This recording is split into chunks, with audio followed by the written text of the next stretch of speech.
Is Bitcoin the currency of the future, or is it the payment system they're developing? Bingo, it's the payment system. It's the blockchain encryption, and they're interesting things. I think Bitcoin, or the really blockchain encryption that's behind it, has a greater ability to bring more of the world's population out of poverty than anything we've seen in.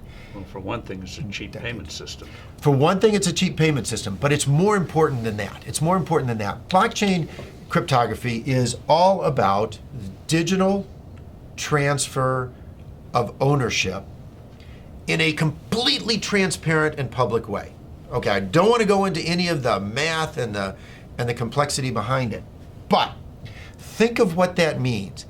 That means that I can actually record ownership in public in a digital means. 50% of the world's population has a mobile phone.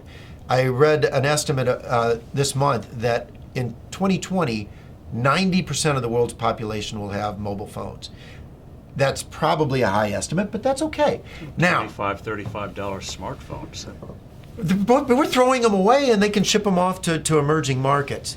But what's powerful about this, now think about Hernando de Soto. Yes. Okay, the Institute for Liberty and Democracy in Peru. I really think Hernando de Soto should win the Nobel Prize for the work he's done. I hope he does.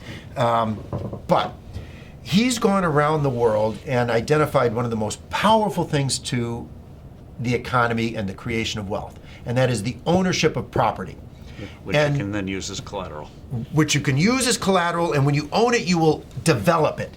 You will, the best thing you can do for the environment is to own it, because when you own it, you make sure it's sustainable for your future family. And that's powerful. But they don't have the ability to own it. If you live in a shanty town, you operate outside of the legal economy. It's not that you want to operate outside of the legal economy, but you have no ownership of any property. Although in the neighborhood, everyone knows who owns what. And once you introduce blockchain cryptography, guess what they can do? Have a public ledger of ownership and transfer that cannot be denied because it's absolutely transparent. It's absolutely transparent. It is the means through which these individuals can get exactly what Hernando de Soto thinks they best need to bring themselves out of poverty. It is so much more profound than that, but at its very basis, it has the ability to give these individuals the right of ownership to property. And that has, more than anything else, the ability to bring them out of poverty. And I can't wait. It'll be adopted elsewhere. I mean, it's such a powerful, blockchain encryption is such a powerful tool. It'll be used by banks, it'll be used by credit card companies. It will become a standard.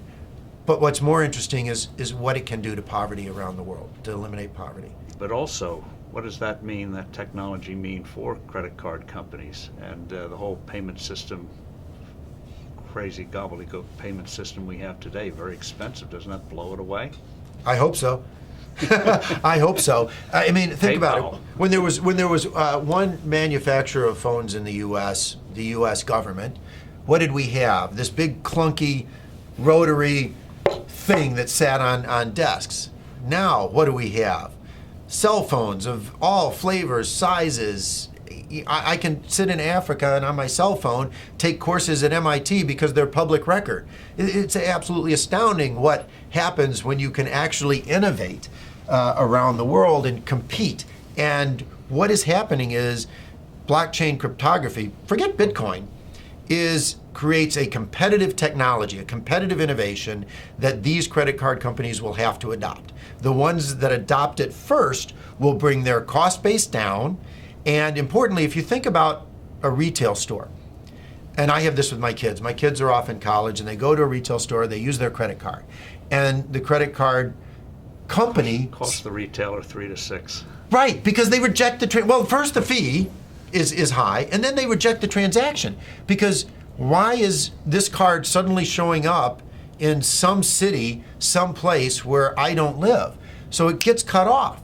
Well, with blockchain cryptography, the buyer and the seller automatically trust each other over an untrusted network. That's what's so powerful about it. A blockchain-based transaction is verified within 10 minutes. It's not verified within 10 minutes for a credit card, which is why 5 to 10% of all transactions are rejected on the spot. It's not verified until often days later. Even a check is not verified for days. And that is completely taken out of the system. So on day one, the retailer's sales go up because they don't have to reject the transaction and they save on the fees. It doesn't really get much better than that if you're looking for a disruptive innovation in any single industry. It's wonderful.